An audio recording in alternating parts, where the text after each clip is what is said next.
Accedemos a la web del Ayuntamiento de Alfafar.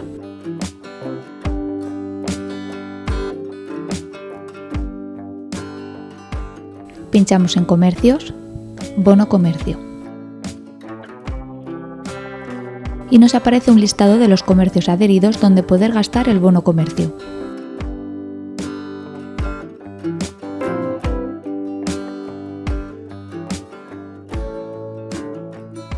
Hay desde ópticas, joyerías, clínicas veterinarias, hasta carnicerías, bares y restaurantes o moda.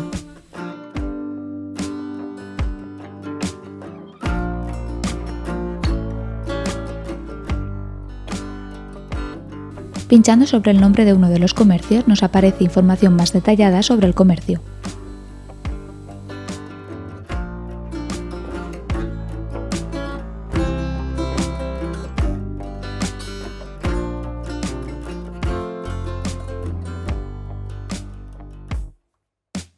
Además, recuerda que encontrarás esta etiqueta en los comercios donde poder gastar el bono comercio de Alfafar.